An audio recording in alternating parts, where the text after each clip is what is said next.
Mesdames et messieurs, bon après-midi.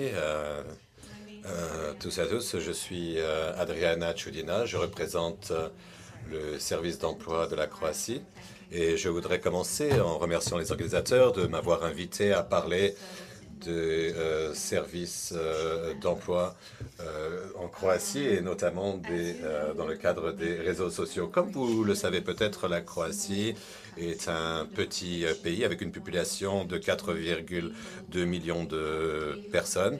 Nous avons cependant 350 000 personnes qui sont au chômage. Et 20% de ces personnes sont des jeunes. L'année passée, notre équipe de gestion a décidé que nous devions passer au service en ligne et que nous devrions nous intéresser davantage aux réseaux sociaux. C'est quelque chose que nous avons initié l'année passée. L'objectif de cette décision, c'était d'améliorer la communication avec nos divers clients. Et étant donné que 20% des personnes au chômage sont des jeunes, nous avons décidé qu'il fallait être près d'eux pour pouvoir remplir à leurs besoins. La deuxième raison pour laquelle nous avons décidé d'utiliser les réseaux sociaux dans nos processus commerciaux, c'était pour alléger le fardeau des conseillers des services d'emploi de la Croatie, car le taux en Croatie entre les conseillers et les chômeurs est de un conseiller pour 800 personnes au chômage, ce qui représente un très grand fardeau. Il est important également de mettre l'accent sur le fait que nous n'utilisons pas ces réseaux sociaux pour remplacer nos canaux de communication traditionnels. Nous n'allons pas les utiliser. En fait, nous les utilisons en fait comme canaux de communication supplémentaires qui vient s'ajouter aux autres moyens de communication. Le monde a changé. Le comportement de nos clients a également changé. Et nous voulons agir en conséquence. Et de cette manière, nous voulons également améliorer la réputation des services d'emploi public, car le problème de la plupart des services d'emploi public, c'est que notre réputation n'est pas très bonne parmi les personnes et les réseaux sociaux. C'est un moyen de pouvoir gérer notre réputation, car je suis sûr que vous êtes d'accord avec moi sur le fait que la réputation, c'est le plus grand bien de toute entreprise privée ou publique. Donc en Croatie, 67% de la population de la Croatie utilise l'Internet. Google, le moteur de recherche Google est le plus utilisé, mais Facebook est un réseau social très important en Croatie, avec 1,3 million de personnes qui utilisent Facebook.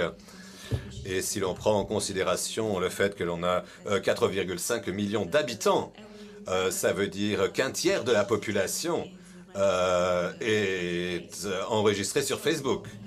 C'est très très populaire en Croatie, notamment parmi la population la plus jeune. Et la popularité grandit très rapidement, même parmi la tranche d'âge de 35 à 44 ans. C'est bien sûr beaucoup plus populaire pour la tranche d'âge de 18 à 24 ans.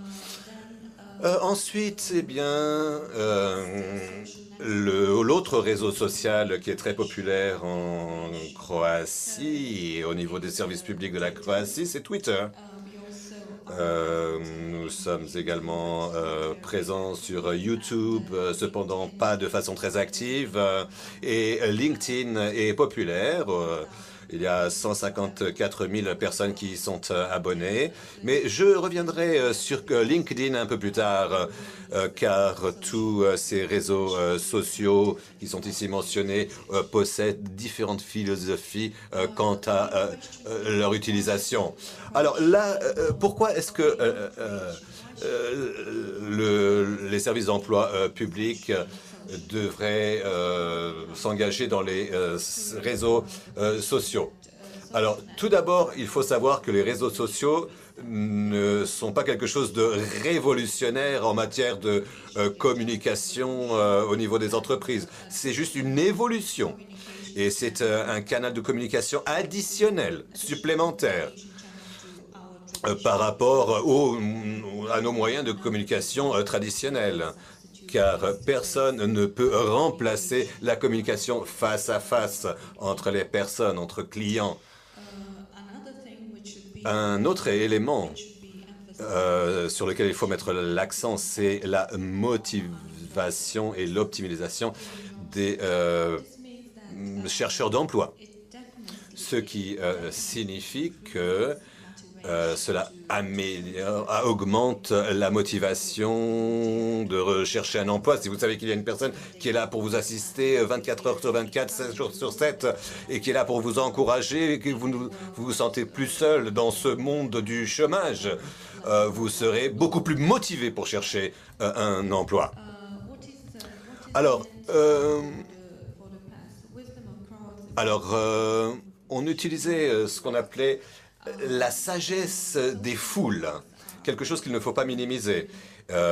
Et ces réseaux sociaux peuvent nous permettre d'avoir des comptes rendus sur nos services. On peut connaître la perspective de nos clients que l'on ne recevrait pas forcément si on communiquait face à face avec eux.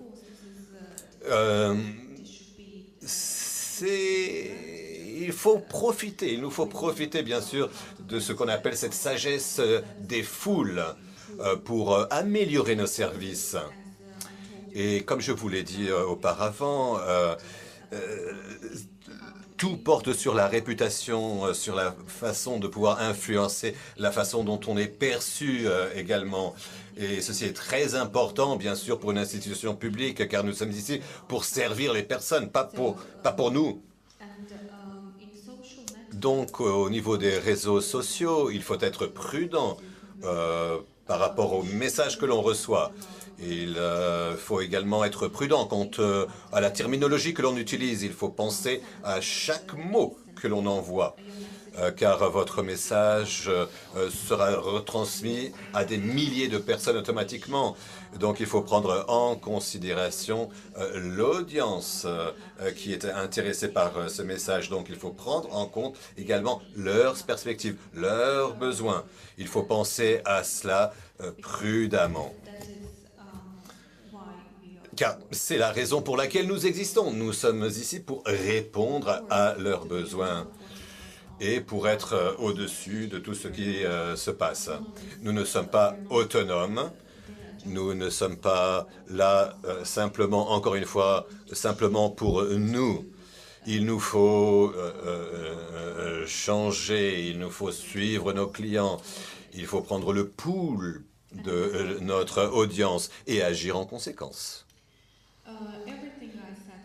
Tout ce que j'ai dit jusqu'à présent est en faveur des réseaux sociaux, car c'est très dynamique et c'est une interaction immédiate, c'est une communication à double sens, c'est très important. Ce mot, communication dans les deux sens est très importante. Bien sûr que ceci pourrait être perçu comme un avantage, mais aussi comme un désavantage, car une interaction immédiate, cela veut dire qu'il faut fournir à vos clients des informations précises. Et il faut aussi non seulement leur fournir des informations précises, mais rapides. Et nous savons, en tout cas au niveau des services d'emploi de la Croatie, qu'on n'a pas de conseillers qui sont formés pour travailler au niveau des réseaux sociaux.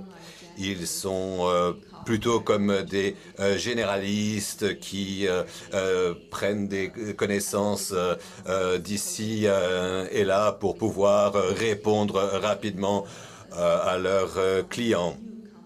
Et si quelque chose de nouveau surgit, il faut qu'ils demandent l'approbation pour répondre, etc. Donc, l'accès à la technologie, bien sûr, c'est très important car c'est gratuit, c'est accessible. Et il y a la nature conversationnelle également, ce qui signifie que les clients peuvent s'exprimer d'une façon amicale, pas toujours bien sûr, mais en tout cas les personnes qui travaillent au niveau des réseaux sociaux peuvent parler, bon, de façon amicale, de façon réelle, authentique.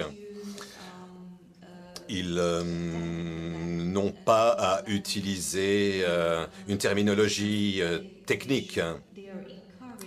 Ils sont encouragés à utiliser un langage simple, une terminologie simple qui puisse être comprise par nos clients. En ce qui concerne les désavantages et les problèmes éventuels, tout le monde n'est pas évidemment autorisé à rentrer dans les réseaux sociaux, car cela pourrait affecter l'efficacité des employés. Et si on n'est pas assez bien formé, il est possible qu'on dévoile des informations qu'il ne fallait pas dévoiler, telles que, par exemple, il faut prendre en compte la loi sur la protection des données personnelles.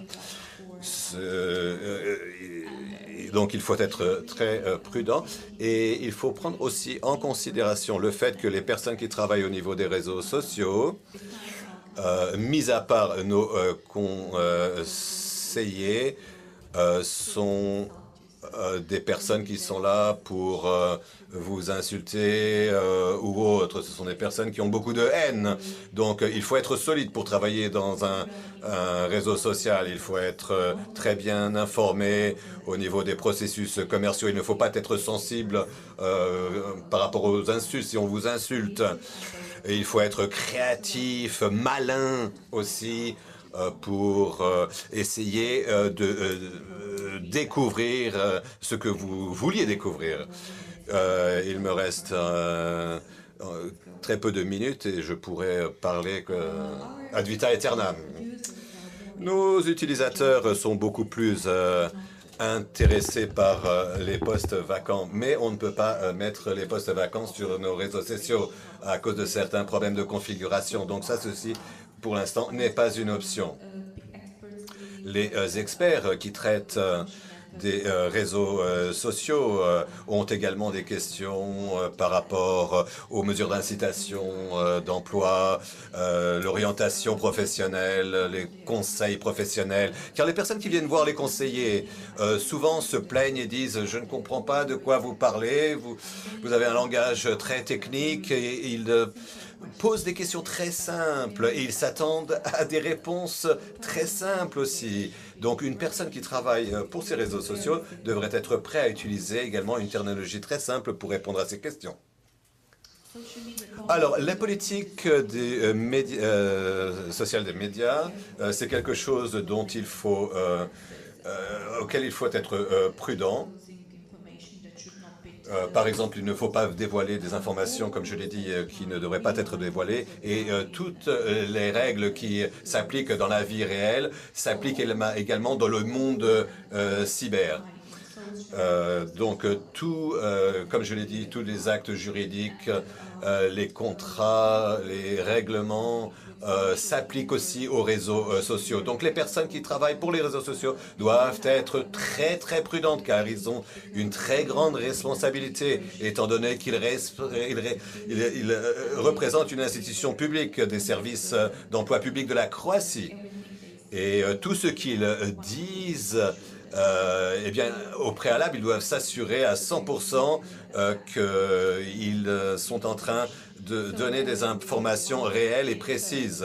Donc, comme dans la vie réelle, pensez d'abord avant de faire quelque chose au niveau des réseaux sociaux. Ça, c'est notre site web. Pardon, ça, c'est notre page sur Facebook.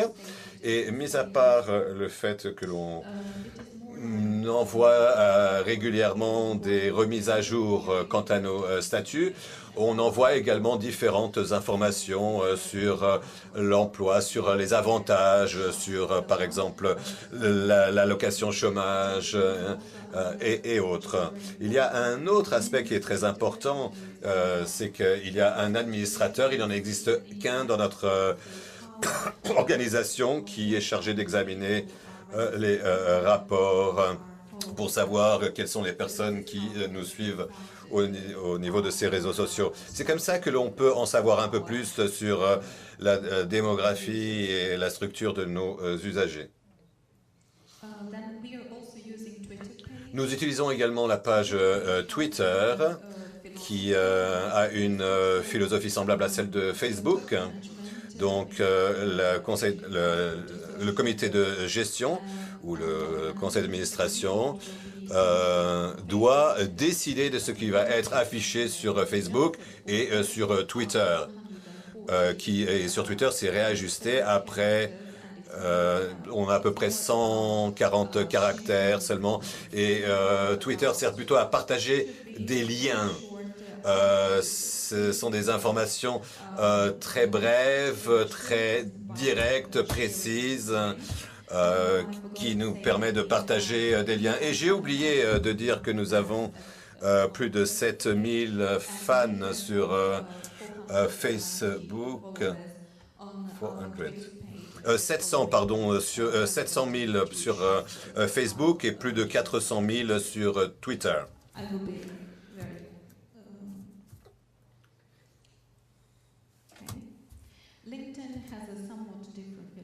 Alors, LinkedIn a une philosophie différente. C'est les liens, ça porte sur les liens entre les professionnels. Et il y a une controverse parce qu'on se dit qu'on devrait pouvoir afficher, par exemple, les postes vacants et y mettre des caractéristiques différentes qui seront développées de toute façon dans le futur. À l'heure actuelle, nous sommes simplement en train de communiquer par le biais de LinkedIn avec nos partenaires nos plans pour le futur.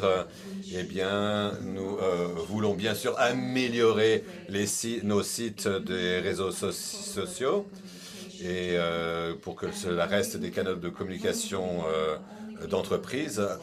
En ce moment, nous n'avons que des personnes au niveau du bureau central qui travaillent avec les réseaux sociaux. Dans le futur, nous voudrions avoir des personnes au niveau des bureaux régionaux qui travaillent également sur ces réseaux sociaux.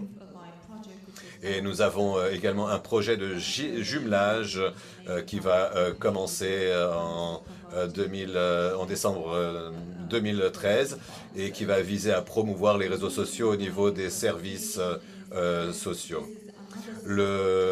Pour conclure, eh bien, ceci, pour moi, est une autre étape dans cette échelle qui est toujours en évolution de la communication et qui vient s'ajouter aux canaux de communication traditionnels. Donc, le message également, c'est que la communication au niveau de réseaux sociaux exige du temps, de la patience avant d'être efficace. Donc les points clés de mon exposé, c'est que l'on peut faire énormément si on est vraiment engagé, si on est sensibilisé par rapport à certains avantages et désavantages des différents canaux de communication. Il faut également avoir toujours présent à l'esprit les groupes cibles. Il faut avoir une infrastructure d'information basée sur l'information, la technologie de l'information. On a également besoin de politiques relatives aux médias sociaux. Et pour cela, il faut former les personnes. Et aussi, on espère améliorer davantage les services de la Croatie et on s'avance en fait vers l'information électronique et vers l'apprentissage électronique, les conseils électroniques. Tout cela font partie de nos plans pour le futur. Merci de votre attention.